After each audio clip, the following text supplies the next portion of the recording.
ಹಿಂದೆ ಸಚಿವ ಬಿ ನಾಗೇಂದ್ರ ರಾಜೀನಾಮೆ ಫಿಕ್ಸ್. ಸಂಪುಟ ಸರ್ಜರಿ ಚರ್ಚೆಗೆ ದೆಹಲಿಗೆ ಹಾರಿದ ಸಿಎಂ ಡಿಕೆ ಶಿವಕುಮಾರ್.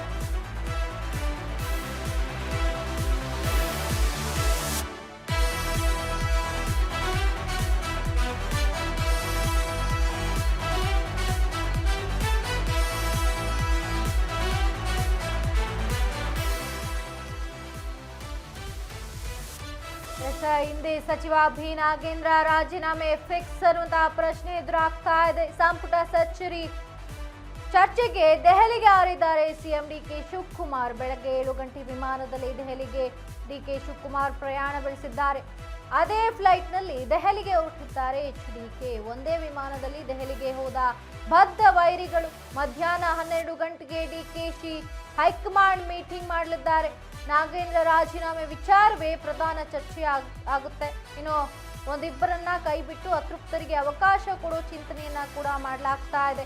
ಮಹಿಳಾ ಕೋಟಾ ಭರ್ತಿ ಮಾಡುವ ಬಗ್ಗೆ ಹಿಂದೆ ನಿರ್ಧಾರವನ್ನ ಕೈಗೊಳ್ಳಲಾಗುತ್ತೆ ಅನ್ನುವಂತ ವಿಚಾರ ತಿಳಿದು ಬಂದಿದೆ. ಇನ್ನು ಈ ಮಧ್ಯೆ ದೆಹಲಿಗೆ ಬರುವಂತೆ ಹೈಕಮಾಂಡ್ ಬುಲಾವ್ ಮಾಡಿರುವಂತದ್ದು. ಕೆಲವೇ ಕ್ಷಣಗಳಲ್ಲಿ ದೆಹಲಿಗೆ ಹೊರಡಲಿರೋ ಬಿ ನಾಗೇಂದ್ರ ತೀವ್ರ ಕುತೂಹಲ ಮೂಡಿಸಿದ ಸಚಿವ ನಾಗೇಂದ್ರ ದೆಹಲಿ ಭೇಟಿ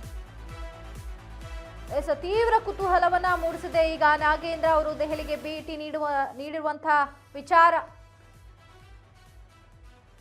ಹೈಕಮಾಂಡ್ ಬುಲಾವ್ ಮಾಡಿರುವಂತಹದ್ದು. ಇನ್ನು ಒಂದಿಬ್ಬರನ್ನ ಕೈಬಿಟ್ಟು ಅತೃಪ್ತರಿಗೆ ಅವಕಾಶವನ್ನ ಕೊಡೋ ಚಿಂತನೆಯನ್ನ ಕೂಡ ಮಾಡಿರುವಂತದ್ದು. ಮಧ್ಯಾಹ್ನ 12 ಗಂಟೆಗೆ ಡಿಕೆಶಿ ಹೈಕಮಾಂಡ್ ಮೀಟಿಂಗ್ ನಡೆಯುತ್ತೆ.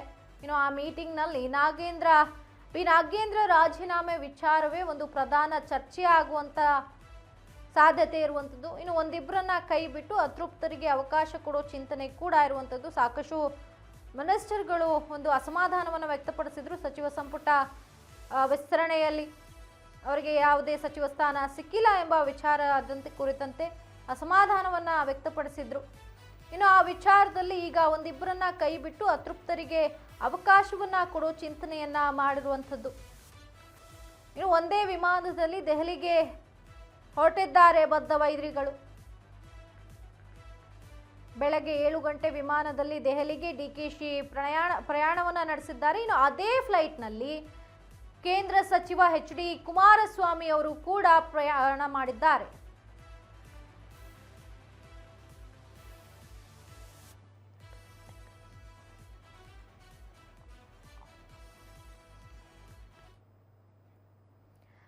ಈ ಬಗ್ಗೆ ಹೆಚ್ಚಿನ ಮಾಹಿತಿಯನ್ನ ನೀಡಲಿದ್ದಾರೆ ನಮ್ಮ ಪ್ರತಿನಿಧಿ ಹರ್ಷವರ್ಧನ್. ಹರ್ಷವರ್ಧನ್, ಈಗಾಗಲೇ ಬಿ ನಾಗೇಂದ್ರ ಅವರ ರಾಜೀನಾಮೆ ಕುರಿತಂತೆ ಸಾಕಷ್ಟು ಪ್ರತಿಭಟನೆಗಳು ಕೂಡ ನಡೆದು ಇಂದು ಸಿಎಂ ದೆಹಲಿಗೆ ಹಾರಿದ್ದಾರೆ. ಏನಿದೆ ಹೆಚ್ಚಿನ ಅಪ್ಡೇಟ್ಸ್? ಚಂದನ, ಇವತ್ತು ಸಿಎಂ ಡಿಕೆ ಶಿವಕುಮಾರ್ ಅವರು ದೆಹಲಿಗೆ ಹೋಗಿರುವಂತಹದ್ದು ಸಾಕಷ್ಟು ಕುತೂಹಲ ಕೆಳಿಸ್ತಾ ಇದೆ. ಅದರಲ್ಲೂ ಪ್ರಮುಖವಾಗಿ ರಾಜ್ಯದಲ್ಲಿ ಏನು ಸದನ ನಡೀತೋ ಆ ಸದನ ನಡೆಯುವಂತಹ ಸಂದರ್ಭದಲ್ಲಿ ಸಚಿವ ನಾಗೇಂದ್ರ ಅವರ ರಾಜೀನಾಮೆಗೆ ಆಗ್ರಹಿಸಿ ಬಿಜೆಪಿ ಮತ್ತು ಜೆಡಿಎಸ್ನ ನಾಯಕರು 8 ದಿನಗಳ ಕಾಲ ಸತತವಾಗಿ ಪ್ರತಿಭಟನೆಯನ್ನು ಮಾಡಿದ್ರು. ಸದನವನ್ನ ನಡೆಯಕ್ಕೆ ಬಿಡ್ಲಿಲ್ಲ. ಆ ಒಂದು ಕಾರಣದಿಂದ ಸದನ ಇನ್ನು 3 ದಿನ ಇರುವಾಗಲೇ ಮೊಟಕುಗೊಳಿಸಲಾಯಿತು. ಈಗ ಬಿಜೆಪಿ ಜೆಡಿಎಸ್ ನಾಯಕರು ನಾಗೇಂದ್ರ ಅವರ ರಾಜೀನಾಮೆಗೆ ಒತ್ತಾಯಿಸಿ 180-190 ಕಿಲೋಮೀಟರ್ಗಳ ಕಾಲ ಬೃಹತ್ ಪಾದಯಾತ್ರೆಗೆ ಕರೆ ಕೊಟ್ಟಿದ್ದಾರೆ. ಈ ಪಾದಯಾತ್ರೆ ಏನಾದ್ರೂ ನಡೆದ್ರೆ ಅದು ಕಾಂಗ್ರೆಸ್ಗೆ ದೊಡ್ಡ ಮಟ್ಟದಲ್ಲಿ ಬಳ್ಳಾರಿ ಭಾಗದಲ್ಲಿ ಹಾಗೂ ರಾಯಚೂರು ಭಾಗದಲ್ಲಿ ಡ್ಯಾಮೇಜ್ ಆಗುತ್ತೆ. ಈ ಡ್ಯಾಮೇಜ್ ಕಂಟ್ರೋಲ್ ಮಾಡಬೇಕು ಅನ್ನುವಂತಹ ದೃಷ್ಟಿಕೋನದಲ್ಲಿ ನಾಗೇಂದ್ರ ಅವ್ರಿಗೆ ರಾಜೀನಾಮೆ ಕೊಡಿಸಬೇಕು ಅನ್ನುವಂತಹ ಮಾತುಗಳು ಕಾಂಗ್ರೆಸ್ ವಲಯದಲ್ಲಿ ಸೃಷ್ಟಿಯಾಗಿದೆ. ಈ ಒಂದು ಹಿನ್ನೆಲೆಯಲ್ಲಿ ನಿನ್ನೆ ಡಿಕೆ ಶಿವಕುಮಾರ್ ಅವರು ನಾಗೇಂದ್ರ ಅವರಿಗೆ ದೂರವಾಣಿ ಕರೆ ಮಾಡಿದ್ರು. ನೀವು ರಾಜೀನಾಮೆ ಕೊಡಬೇಕಾಗುತ್ತೆ, ಯಾಕಂದ್ರೆ ಪಕ್ಷಕ್ಕೆ ಇದು ದೊಡ್ಡ ಮಟ್ಟದಲ್ಲಿ ಡ್ಯಾಮೇಜ್ ಆಗ್ತಾ ಇದೆ. ಈ ಡ್ಯಾಮೇಜ್ ಕಂಟ್ರೋಲ್ ಮಾಡಬೇಕಾದ್ರೆ ನೀವು ರಾಜೀನಾಮೆ ಕೊಡೋದು ಸೂಕ್ತ ಅನ್ನುವಂತಹ ಮಾತನ್ನ ಹೇಳಿದ್ರು. ಅದಾದ ನಂತರದಲ್ಲಿ ನಾಗೇಂದ್ರ ಅವರು ಎಎಸ್ಸಿ ಅಧ್ಯಕ್ಷರಾದಂತಹ ಮಲ್ಲಿಕಾರ್ಜುನ್ ಖರ್ಗೆ ಅವರನ್ನು ಭೇಟಿಯಾಗಿದ್ರು, ಒಂದಷ್ಟು ಮಾತುಕತೆ ನಡೆಸಿದ್ರು. ಅದಾದ ನಂತರದಲ್ಲಿ ಹೈಕಮಾಂಡ್ ನಾಯಕರನ್ನ ಭೇಟಿಯಾಗುವಂತಹ ತಂತ್ರಗಾರಿಕೆಯನ್ನ ಮಾಡಿದ್ರು. ನಿನ್ನೆ ಸಂಜೆ ನಾಗೇಂದ್ರ ಅವರು ದೆಹಲಿಗೆ ಹಾರಿದ್ದಾರೆ. ಹೈಕಮಾಂಡ್ ನಾಯಕರ ಜೊತೆ ಒಂದು ಸುತ್ತಿನ ಮಾತುಕತೆಯನ್ನು ಸಹ ನಡೆಸ್ತಾ ಇದ್ದಾರೆ. ಈ ಮಧ್ಯೆ ನಾಗೇಂದ್ರ ಅವರ ರಾಜೀನಾಮೆಯನ್ನ ಪಡ್ಕೊಂಡ್ರೆ ಯಾರು ಅನ್ನುವಂತಹ ಒಂದು ಪ್ರಶ್ನೆ ಉದ್ಭವ ಆಗಿದೆ. ಅದಕ್ಕೆ ಕಾಣ್ತಿರುವಂತಹ ಹೆಸರು ಅಂತಂದ್ರೆ ಬಳ್ಳಾರಿ ಭಾಗದವರು ಯಾರಂತಹ ಅನ್ನಪೂರ್ಣ ತುಕಾರಾಮ್ ಅವರು. ಅನ್ನಪೂರ್ಣ ತುಕಾರಾಮ್ ಅವರು SP ಕೋಟದಿಂದ ಬರ್ತಾರೆ ಹಾಗೂ ಮಹಿಳಾ ಕೋಟವನ್ನ ಫಿಲ್ ಮಾಡ್ದಂಗೂ ಆಗುತ್ತೆ ಅನ್ನಪೂರ್ಣ ತುಕಾರಾಮ್ ಅವ್ರಿಗೆ ಕೊಟ್ರೆ.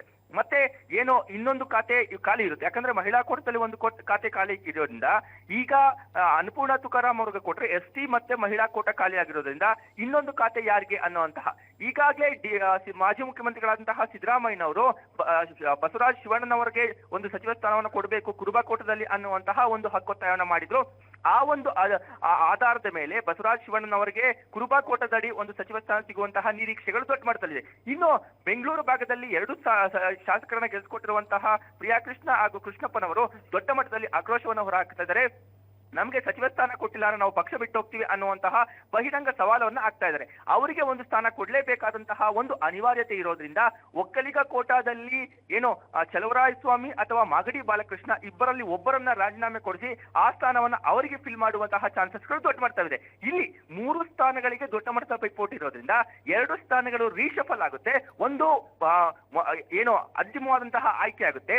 3 ಸ್ಥಾನಗಳಲ್ಲಿ ದೊಡ್ಡ ಮಟ್ಟದ ಪೈಪೋಟಿ ಇರೋದ್ರಿಂದ ಈ 3 ಸಚಿವ ಸ್ಥಾನ ಇರುವಂತಹ ನಿರೀಕ್ಷೆ ದೊಡ್ಡ ಮಾಡ್ತಾ ಇದೆ. ಹೈಕಮಾಂಡ್ ನಾಯಕರು ಇವತ್ತು DK ಶಿವಕುಮಾರ್ ಅವರ ಜೊತೆ ಮಾತುಕತೆ ನಡೆಸ್ತಾರೆ. ಪ್ರಮುಖವಾಗಿ ಇವತ್ತು DK ಶಿವಕುಮಾರ್ ಹೋಗಿರುವಂತಹದ್ದು 2 ವಿಚಾರಕ್ಕೆ. ಒಂದು ಕಾವೇರಿ ವಿವಾದವಾಗಿ ಏನೋ ಸುಪ್ರೀಂ ಕೋರ್ಟ್ ನ ವಕೀಲ ಜೊತೆ ಒಂದು ಚರ್ಚೆ ಮಾಡುವಂತಹ ದೃಷ್ಟಿಕೋನದಿಂದ ಹಾಗೂ ಕೆಲವೊಂದಷ್ಟು ಟೆಕ್ನಿಕಲ್ ಇಶ್ಯೂಸ್ ಇದರಿಂದ ಅವರ ಒಂದು ಕೇಸ್ಗಳಿರೋದ್ರಿಂದ ಒಂದಷ್ಟು ವಕೀಲ ಜೊತೆ ಅವರು ಮಾತಾಡ್ತಾರೆ. ಅದಾದ ನಂತರದಲ್ಲಿ ಮಧ್ಯಾಹ್ನದ ನಂತರದಲ್ಲಿ ಹೈಕಮಾಂಡ್ ನಾಯಕರನ್ನ ಭೇಟಿ ಆಗ್ತಾರೆ. ಹೈಕಮಾಂಡ್ ನಾಯಕರನ್ನ ಭೇಟಿಯಾಗಿ ಈ ಒಂದು ಕ್ಯಾಬಿನೆಟ್ ರೀಶಫಲ್ ಬಗ್ಗೆ ಒಂದಷ್ಟು ಮಾತಾಡ್ತಾರೆ.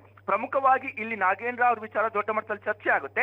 ನಾಗೇಂದ್ರ ಅವರ ವಿಚಾರ ಕ್ಲಿಯರ್ ಆದ್ಮೇಲೆ ಇನ್ನುಳಿದ 2 ಸ್ಥಾನಗಳ ಮಾತುಕತೆ ಆಗುತ್ತೆ. ಎಲ್ಲವೂ ಅಂದುಕೊಂಡಂತೆ ಆದ್ರೆ ಇವತ್ತು ಎಲ್ಲವನ್ನ ಬಗೆಹರಿಸಿಕೊಂಡು ಬಂದು ನಾಳೆ ಅಥವಾ ನಾಡಿದ್ದು ಏನೋ ನಾಗೇಂದ್ರ ಅವರ ರಾಜೀನಾಮೆಯನ್ನು ಪಡೆದು ಮುಂದಿನ ವಾರದಲ್ಲಿ ಇನ್ನು 3 ಜನರಿಗೆ ಸಚಿವ ಸಂಪುಟದ ಖಾತೆಯನ್ನು ಕೊಡುವಂತಹ ಪ್ರಮಾಣ ವಚನ ಕೊಡುವಂತಹ ಕೆಲಸಗಳು ಪ್ರಾರಂಭ ಆಗ್ತವೆ. ಚಂದನ. ಧನ್ಯವಾದ ಹರ್ಷವರ್ಧನ್ ನಿಮ್ಮೆಲ್ಲ ಮಾಹಿತಿಗಾಗಿ.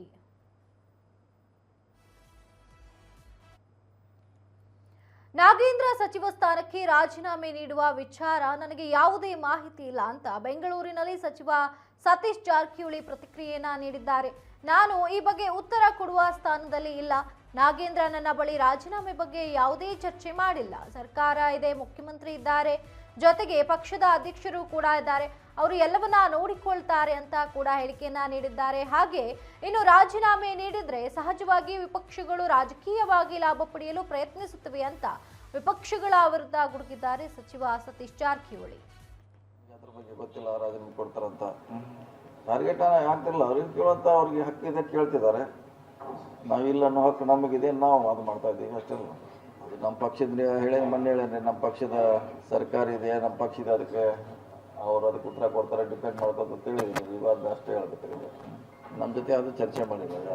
ಅದು ನನಗೆ ಗೊತ್ತೇ ಇಲ್ಲ, ಇನ್ನೂ ಕೊಡ್ತಾರೆ ಇಲ್ಲ ಹೆಂಗೆ ಗೊತ್ತಿಲ್ಲ, ಎಲ್ಲಿ ನಾನು ಹೇಳೋಕ್ಕೆ ಆಗೋಲ್ಲ, ನನಗೆ ಗೊತ್ತೇ ಇಲ್ಲ ಅದು ಕೊಡ್ತಾರೆ.